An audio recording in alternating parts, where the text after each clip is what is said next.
expliqué hier le Inyan de Sfirat HaOmer, parce qu'en fait, il y a deux sougiotes dans la Torah qui se rencontrent et on ne comprend pas bien le lien. Il y a d'un côté le Minchat HaOmer.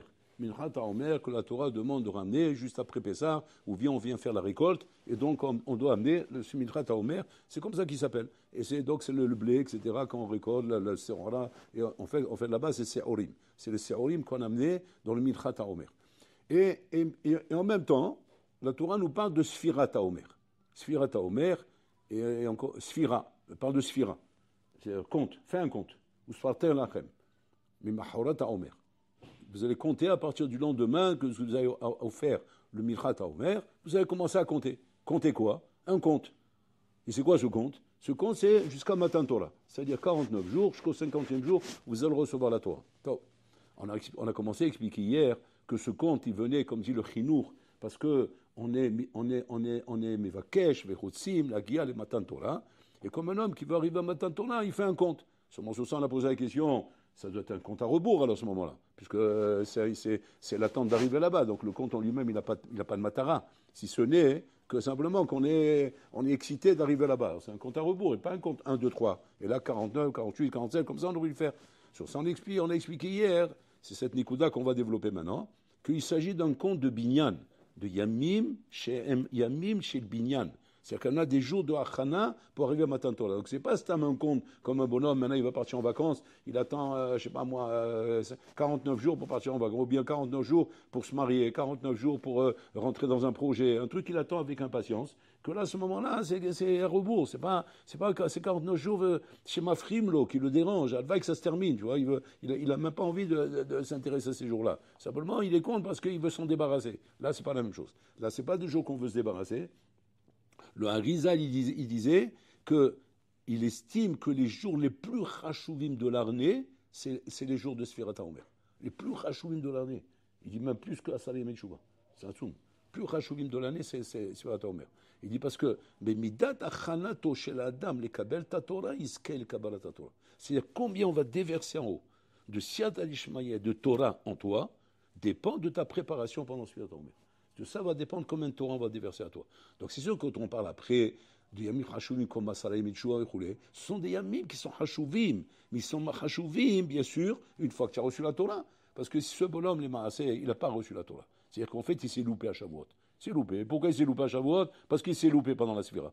Il ne s'est pas préparé comme il fallait. Donc il est allé à Shavuot sans aucune achana. Il est venu avec un dé à coudre. Qu'est-ce qu'on lui a rempli? Son dé à coudre. Avec ça, il va faire Rosh Hashanah. Avec ça, il va faire Yom Kippour. Avec ça, il va faire Asar Yemei Teshuva. Avec ça, il va faire. C'est-à-dire toute l'année, il va la passer avec ça. Il va passer Sarah Kol avec ce qu'il a reçu.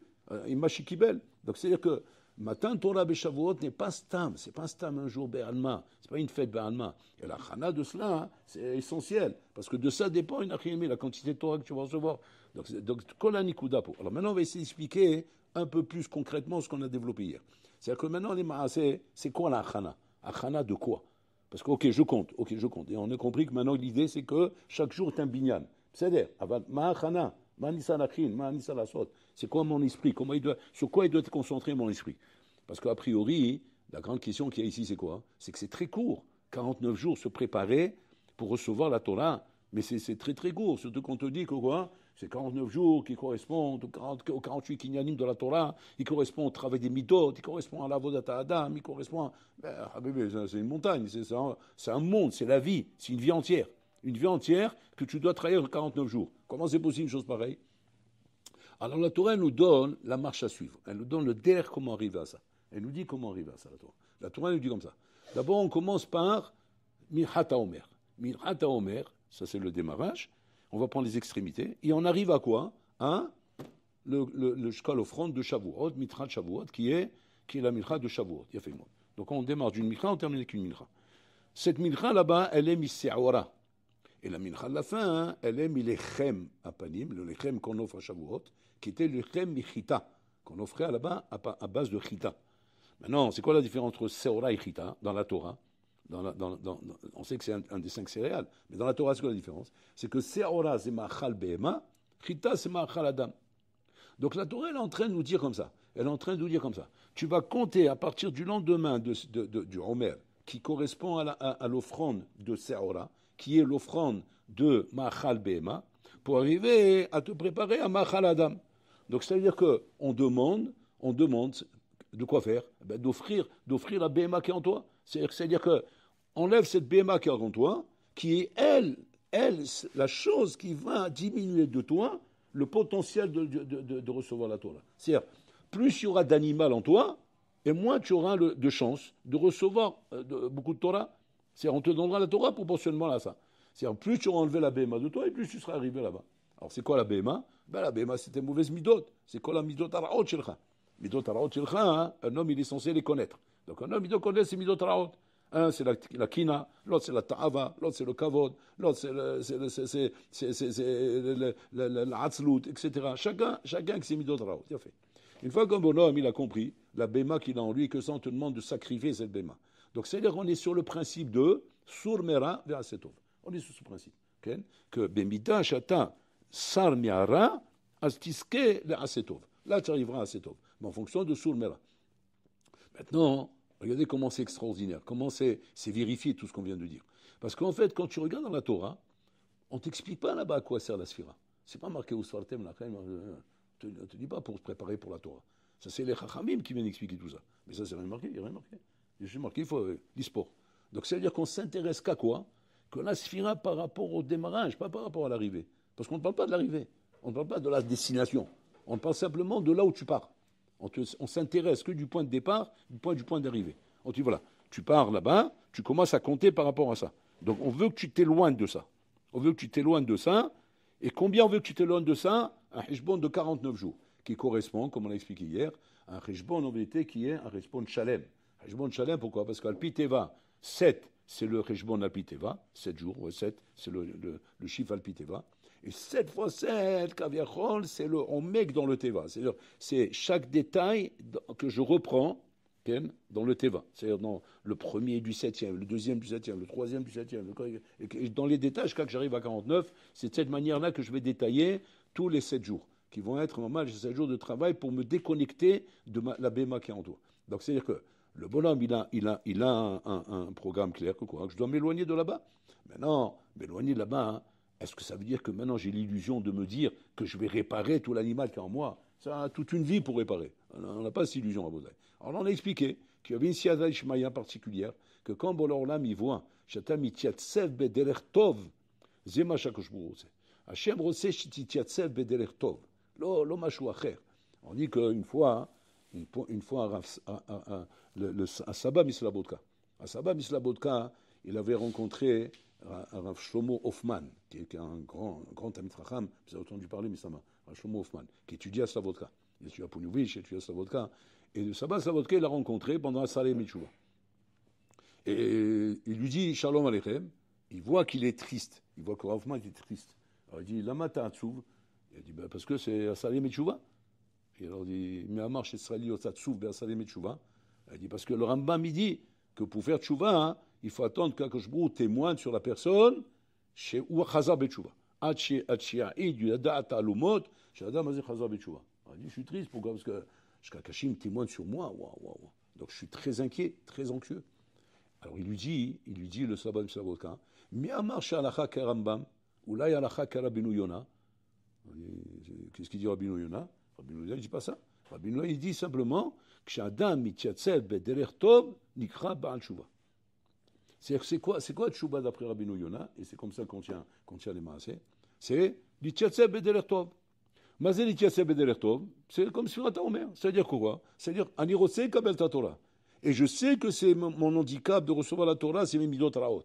Azani rotseh li pas terminé. Je veux sortir de ça. Maintenant, il explique là-bas Rav Dessler, il explique que ma kavana l'ityatzeb bederech tov. Est-ce que ça veut dire l'étaken et ta ra? Ou bien simplement l'ityatzeb? Il dit non, l'ityatzeb bederech tov. Mazé l'ityatzeb, c'est quoi le shiur? Il dit le shiur, c'est l'irtzot. Shani rotseh liotov. C'est tout. Ani rotseh liotov. Ani lo rotseh liotov. Je veux pas être un. Je suis pas bien quand je suis mécané. Je suis pas bien quand je suis koès. Je suis pas bien quand je suis balgava. Je suis pas bien quand j'ai des tavos. Je suis pas bien dans tout ça. C'est-à-dire, ça veut dire quoi? Ça veut dire que je reconnais que j'ai du mal à réparer ces choses-là. Je reconnais que j'ai du mal. Je reconnais que je suis là-bas. Ken. Aval, je suis arrivé à la moudaout, shani lo rotseh. Lo rotseh. Maintenant, tu vas dire, ok, ouais, c'est bien beau de ne pas vouloir. Mais en attendant, tu es là-bas. Et si tu es là-bas, ça ne marche pas. Ça ne s'appelle pas une tchouva, ça. Rabbi Yono, il te dit, oui, c'est tchouva. Donc ça veut dire qu'on a un hidouch atsoum ici, qui est confirmé par la Torah, par la Sfirat Omer, que quoi? Que l'itchatze bedeler tov, l'ikrat matara, pour arriver à une matara qui est Kabbalat Torah, qui est de devenir sadi, qui est de devenir Eved Hashem, en ça en soi s'appelle tchouva, s'appelle Shadam Chozabi tchouva. C'est extraordinaire. C'est-à-dire qu'un homme, un achinami, qui peut-être toute sa vie n'aura pas réparé une mida, mais que toute sa vie, l'oratsa est un mida azot. Il ne veut pas cette mida, il n'entretient pas cette mida. Il ne fait pas en sorte que ça reste là. Mais il subit, il tombe, il shal, rouler. Mais il veut absolument sortir de ça. Zinikra Baal Tshuva, Zinikra Shadam Ose Tshuva. Maintenant, arriver à la finalité, arriver à réparer, bon, ça c'est, comment dire, c'est quand Hachem il décidera. Quand Hachem décidera de te donner Bematana la réparation de ces choses-là. Mais toi, en tout cas, tu veux. Ça, c'est ce qu'on demande à l'homme. C'est Mashim Vakshim Adam. Donc on demande à l'homme, à Mashi Tziatsev Bederech Tov, de sortir de cette Béma, qui est Korban Seorim, pour arriver à l'Echem Chita, qui est le Lechem de Shavuot, qu'on va consommer à Shavuot. Où l'homme est Nachinami, il veut arriver là-bas, c'est la Guia, les Matara Azot, il veut arriver à cette Matara. Mais là, il est bon. Et ça, les maçons, on le voit bien des Béni Israël. Les Béni Israël, ils sortent d'Égypte. Est-ce que vous croyez que les Béni Israël qui sont sortis d'Égypte, ils ont réparé, mamash, à ce moment-là, toute leur Yetzara de Avodazara, toutes les tavotes qu'ils avaient là-bas, tout ce ils ont pu connaître en Égypte en si peu de temps, Badachelo, et Lama, simplement hein, qu'ils sont arrivés au Mont Sinaï avec la volonté de recevoir la Torah, comme ils ont dit, Naaseh Vinishma. C'est ça la voie qui incombe sur eux. Et c'est ça que Hachem il attend de nous pendant Sfirat HaOmer. Donc pendant Sfirat HaOmer, Hachem veut voir combien tu as une moudaout, qui est une moudaout réelle, de vouloir te sortir de tes midot raot.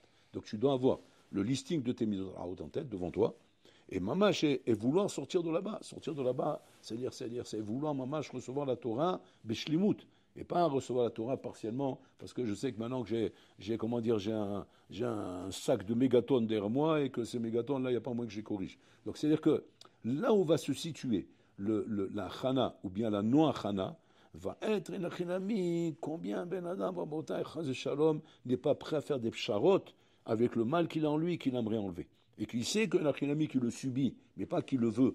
Parce que si jamais un achinami, le bonhomme, il va te dire, mais moi je ne suis pas encore là-bas, moi. Moi je ne suis pas encore arrivé à ces madrigotes-là. Ces madrigotes, elles sont pour des gens qui sont des benalia. Moi je ne suis pas un benalia, moi. Moi je suis encore dans mes tavot, je suis encore dans mes shtuyot, je suis encore dans des trucs auxquels je suis attaché, et que je cherche un compromis dans la Torah pour m'autoriser ces choses-là. Ce bonhomme, il est mal. Lui, il est en galère. Ce bonhomme, il est en galère parce que là, il est dans l'antithèse même de la Chana et Kabbalat Torah. Il est complètement dans l'antithèse. C'est-à-dire que ce qui, toute l'année, pourrait être encore, admissible, de dire maintenant, voilà, on a toujours appris la règle, on avance doucement, léat, peu à peu on avance, peu à peu on se corrige. Pour l'instant, j'ai du mal. Je n'arrive pas à me séparer de ces choses-là. Ces choses-là, j'en ai encore besoin.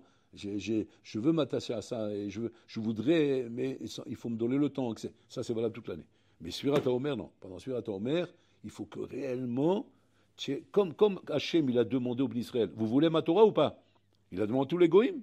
Les goïms, ils ont commencé à négocier. Makatou, Torah, Kara. On ne peut pas arranger ça. Non, c'est la Torah.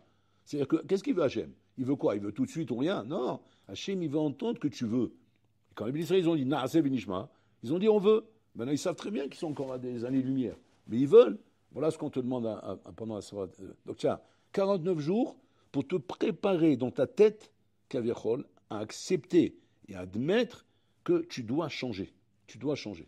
C'est-à-dire pas doucement, léat. Non, je dois changer. C'est-à-dire que je suis d'accord, Enachinami, si maintenant on te disait, bon alors là, voilà, si tu es d'accord, Hachem, il ne dit pas, tu as changé, qu'à Shavuot, tu n'es plus le même bonhomme.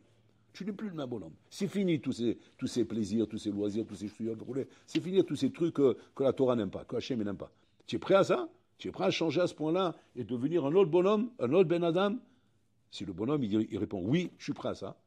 Si le bonhomme, il peut répondre non. Et pourquoi non? Parce que je ne m'identifie pas à ça. Je ne suis pas là-bas. Et j'ai pas envie d'être là-bas. Je ne suis pas là-bas, moi, je n'ai pas envie d'être là-bas. Et moi, j'aime écouter la musique goy, j'aime aller à la plage mixte, j'aime faire ça. Je ne suis pas là-bas. Moi, je ne suis pas un khalidi, moi, je ne suis pas un religieux. Moi, j'ai pas envie de devenir un bonhomme de Meacherim ou un bonhomme de Vilna, ou comme le gars de Vilna enfermé dans une pièce. Moi, ça ne m'intéresse pas, ces trucs-là. Moi, je veux une vie normale avec tout ce qu'il y a autour, etc. Et moi, je veux pas tout ça. Là, tu as un problème. Pendant Sfirat HaOmer, ça, c'est une baïa. Bien qu'on a la devise que tafasta moi, tafasta merubal ou tafasta, là, on ne parle pas de maasé, là, on parle de ratson. Ma tarosé, est-ce que tu veux ce qu'Hachem il veut? Ou bien non, tu n'es pas sur les mêmes ondes. Il faut régler nos violons, Habibi, on ne joue pas la même musique. Donc tu ne peux pas jouer avec moi dans ma symphonie. Pourquoi? Parce que tu ne veux pas ce que je veux. Donc si tu ne veux pas ce que je veux, on ne peut rien faire ensemble. Maintenant, Hachem, il est conscient que sans lui, tu ne peux pas y arriver. Il loulé osro, eno yacholo. Si ce n'est pas Hachem qui t'aide, tu ne peux pas y arriver. Mais au moins, que tu puisses, en marche pendant 49 jours, arriver à la maskana chez Zemachani Rosé. Zemachani Rosé, simplement, bon, sans ton aide, j'y arriverai jamais. Sans ton aide, mais c'est ce que je veux. Et ça, c'est le mifran Hatsum qu'Hachem me demande. On apprend ça, il ramène les balais moussard de Abraham Avinu. Abraham Avinu, que je lui dit, prends ton fils que tu aimes, unique, etc. Bon, il a fait doucement jusqu'à qu'il a compris que c'était Israël, et tu vas me l'offrir comme on l'a là-bas sur la montagne que je vais te montrer, à l'endroit que je vais te montrer, et à l'endroit où tu vas aller. Bon, et voilà Avinu, il prend son fils, il se dirige là-bas. Et là-bas, il demande, dans Birkat Pérez, Staipeler pose cette là. Il pose la question là-bas, il demande, mais pour qu'il soit prêt à faire ça, il faut qu'il soit conscient de ce qu'il attend là-bas. Donc il faut lui expliquer que là-bas, tu vas devoir arriver là-bas et sacrifier ton fils, etc., et faire la Keda. Abraham Avinu, il ne sait pas s'il est au niveau encore. Et Hachem, si Hachem il voit qu'il est au niveau tout de suite, ben c'est bon, il n'y a pas besoin d'attendre qu'il arrive là-bas pour se rendre compte qu'il est au niveau. Miman Afshar, il est au niveau ou il n'est pas au niveau? En fait, Abraham Avinu Kaviachol, ouais, il n'est pas forcément au niveau maintenant. Il n'est pas forcément au niveau maintenant. Simplement, Mityatsef Bederer Tov. Mityatsef Bederer Shatzem Rosé. Donc qu'est-ce qu'il fait, Abraham Avinu? Olaire, il avance. Et le Staipeler, il dit, c'est exactement comme ça que doit être la démarche d'un Ben Torah. Il dit, un Ben Torah, un Lamdan, combien il devient Lamdan? Comment il devient Mamash, un bonhomme, Shioshev, Elomed, Mamash, Mikol HaKochot Shelo. Il dit, comme Abraham Avinu qui est parti à la Keda. C'est quoi? Mityatsef Bederer Tov. Animosifot, comme le Staipeler, encore 5 minutes. Je ne sais pas maintenant si je suis capable d'étudier 6 heures d'affilée ou 10 heures d'affilée. Je ne sais pas, mais je sais en tout cas que je peux encore 5 minutes. Encore 5 minutes, je peux. Et je veux arriver là-bas. Et donc, mais là, qu'est-ce que je fais? Je fais ce que je peux. Je fais ce que je peux en voulant arriver là-bas. Voilà ce qu'on demande à l'homme. Ce qu'on demande à l'homme, fais ce que tu peux en voulant arriver là-bas. Voilà ce qu'on demande à l'homme. On ne demande pas à l'homme, montre-moi comment tu es en mesure de me montrer comment tu es prêt à la matara. Personne n'est prêt. Personne n'est en mesure de te montrer comment il est prêt à la matara. Personne n'est prêt. Simplement, il peut te dire simplement, j'ai le ratson d'arriver là-bas. Mais pour l'instant, ce ratson, comment je peux l'exprimer? Par 5 minutes. Je ne peux pas exprimer plus que ça. C'est pas asim ktanim. Bon, alors là, il te dit, c'est ce que je demande. Je ne demande pas autre chose. Je ne te demande pas que tu me prouves que tu es capable de finir le travail. Je ne te demande pas que tu me prouves tout de suite que tu es capable d'assumer ce que je te demande. Non, je ne te demande pas tout de suite. Je te demande simplement, mets-toi sur le chemin. Mets-toi sur le chemin et avance. Et là, voilà ce qu'il veut entendre, ce qu'il veut voir. De ça, on apprend, que c'est extraordinaire. On apprend que quoi? Qu'en vérité, tout dépend de la Siyata Ishmaïa. Mais la Siyata Ishmaïa dépend combien toi tu es mitiyatsev là-bas. Donc, c'est-à-dire que ce que nous paraît compliqué, en vérité, c'est pas compliqué. Ça nous paraît compliqué, parce que le Tsera, il nous fait peur. Il nous fait peur parce qu'il te dit, mais tu rigoles, il va falloir que tu montes la montagne, il va falloir que tu montes en haut de l'Himalaya, il va falloir que tu montes là-bas en haut, il va faire ça, et faire ça, et faire ça. Non, tu n'as même pas à te poser cette question. Tu n'as même pas à t'arrêter là-dessus. Tu dois te dire comme ça. On ne te demandera à aucun moment que uniquement ce que tu es capable de faire. Voilà ce qu'on te demandera. Avec un ratson d'aller jusqu'au bout. C'est tout ce qu'on te demande. Ce que tu es capable de faire avec le ratson d'aller jusqu'au bout. Maintenant, le bonnet va dire, qu'est-ce que je suis capable de faire? Je suis capable de faire 5 minutes. 5 minutes de Hatmada. Je fais exprès de prendre un chiour à Kitsoni. 5 minutes de Hatmada, je ne peux pas plus. Ok, fais-le. Oui, mais à quoi ça va servir? Tu vois, tu t'es fait attraper par toi ça. Tu ne crois pas à la chose. Tu crois à la chose parce que tu le veux pas vraiment. Et comme tu ne le veux pas vraiment, tu te cherches des excuses. Mais si tu le voulais vraiment, et que maintenant on te dit qu'avec ça tu peux y arriver, eh bien, je vais le faire. Mais sûr, je vais le faire. Donc je vais commencer par 5 minutes. Au bout de 5 minutes, je vois que quoi? Que je peux encore 5 minutes. Mais pourquoi tu peux encore 5 minutes? Parce qu'Hachem, il t'aide maintenant. Tu as fait un pas, il te fait un pas. Tu fais un pas, il fait un pas. Et bon, alors là, il t'aide au fur et à mesure que tu avances. Seulement tout ça, il faut y croire. Parce que si jamais tu te mets à ne pas y croire, et tu te mets à t'imaginer qu'il faut absolument que tu sois en mesure d'expliquer comment, à la fin, j'arriverai à tout. Mais personne n'est en mesure d'expliquer comment, à la fin, il sera capable d'arriver à tout. Même le Gaon de Vina n'était pas capable de dire qu'il deviendra le Gaon de Vina. Personne n'était capable de dire qu'il deviendra ça. Abraham Avinu lui-même était capable de dire je vais arriver à faire la Keda. Et Hachem lui-même, il lui dit Ataï Adati, maintenant je vois. C'est-à-dire que quoi? Que jusqu'à maintenant, tu étais simplement Mishtadel. Tu étais Mishtadel. Mais quand c'est que je vais te signer que c'est bon, Ataï Adati, maintenant quand tu es arrivé là-bas, je vais te dire que oui. Mais ta Ishtadlout, elle était que Ishtadlout. Donc je ne pourrais pas dire sur le premier pas Ataï Adati. C'est quand j'arriverai à la fin, pareil ici. Quand on arrivera à Shavuot, avec un Ratson, avec un mamash, une volonté qui s'exprime par des petits maasim concrets où le bonhomme et l'achinami, il fait des efforts. Il fait des efforts au jour le jour. Des efforts de combien? C'est quoi le chiour? Kol sheou. Kol sheou. On te demande simplement, écarte-toi de la béma qui est en toi. Montre-moi comment tu évolues jour après jour, même si c'est des millimètres d'évolution. Aïkar, si tu te diriges vers moi. Bon, alors là, il donne un exemple nifla. Le Magi Midouvna. Il dit comme ça. Il dit, tu as un bonhomme, ouais, tu as deux bonhommes, pardon, qui vont sur la route maintenant et qui veulent se diriger. Ils veulent partir de Jérusalem vers Bnei Brak. Okay? Tous les deux, ils se dirigent. Il a fait. Maintenant, il y en a un, oui, qui veut se diriger vers Bnei Brak. Seulement quoi? Seulement, il a pris la mauvaise route. Il a pris la mauvaise route, il est en train de s'éloigner. Il est en train de partir vers le Daron, vers Beersheba. Il est en train de partir. Et l'autre, bon, il a pris une autre route, on va rouler, ouais. Mais les Maasé, il s'est trompé de route, il va en sens contraire. Maintenant, celui qui est arrivé à Beersheba, on lui explique, non, Bnei Brak, c'est par là-bas. Donc il va se diriger vers Bnei Brak. Maintenant, qu'est-ce qui se passe? Tu as deux bonhommes. Tu en as un, il est pratiquement arrivé à Bnei Brak, mais là-bas, pour une raison X, ouais, il fait demi-tour. Il croit qu'il s'est trompé, il fait demi-tour. Il est à, on va dire, à 1 km de Bnei Brak. Mais il a fait demi-tour. Tu en as un autre, il a 100 km de Bnei Brak. Ouais, mais il est en direction de Bnei Brak. Question simple. Qui est le plus près de Bnei Brak? Celui qui a 100 km. Tu sais quoi? Mais lui, il a 1 km. Lui, il est le plus près. Non, celui qui a 100 km. C'est quoi le machal? Le nimshal. Le nimshal, c'est ça, en bouteille. Tu peux avoir un Ben Adam qui est dans la Missiout, très loin d'Hachem. Très, très loin. Soit Be'atmada, soit Beritziniout, soit Birat Shamaim, soit Beta Avot, soit tout, la totale. Il a la totale. C'est très, très loin d'Hachem. Et tu en as un autre que dans la Missiout, il a l'air très proche d'Hachem. Très proche d'Hachem. Tu veux dire, c'est quoi la différence? La différence comme ça. Celui qui est très loin d'Hachem dans la Metsiout, mais qu'il a compris que quoi? Que la matara, c'est d'arriver là-bas. Et que le bonhomme se dirige en direction de là-bas. Simplement, il peut se diriger en direction de là-bas, hein, qu'à sa vitesse à lui. Sa vitesse à lui, ça va lui prendre beaucoup de temps. Très long. Ça va être très long. L'autre, par contre, il est plus rapide. Il est plus rapide, il a des facultés, il a des capacités, rouler. Mais par contre, il n'a pas encore décidé de changer. Il n'a pas décidé de changer. Mais par contre, il est très proche. Il a beaucoup de Kélim, beaucoup de Kishronot, beaucoup de... Qui est le plus proche pour Hachem? Qui est-ce qu'Hachem estime comme étant un tzaddik et l'autre non? Celui-là. Celui-là qui est très loin, mais qui se dirige vers Hachem en bouteille. Donc bon, là, il n'a pas de problème qu'aujourd'hui tu sois une BMA, qu'aujourd'hui tu sois un Balmi d'Otraot, qu'aujourd'hui tu sois... Aïkar, est-ce que tu te diriges vers moi ou pas? C'est ça qui compte. C'est ça le Ikar en bouteille. Donc c'est ça la voda de Surata Omer. Donc Surata Omer, c'est une période très très chachouva, que de elle dépend ton matin Torah. Ton matin Torah avec lequel tu vas pouvoir aller toute l'année. Quand un bonhomme il se pose la question, il se dit, pourquoi j'ai pas plus de réchec dans la Torah? Pourquoi j'ai pas plus d'amour de la Torah? Pourquoi c'est dur pour moi? Et alors je vois à côté, c'est facile pour lui. Pose-toi la question, qu'est-ce qui s'est passé pendant la Surata Omer l'année dernière? Ouais. Et quelle Torah tu as reçu? Quand on t'a donné un dé à coude et l'autre il a pris une citerne. Et c'est ça toute la Nafkamina. Nafkamina, elle est là. Comment tu te prépares pour Matan Torah?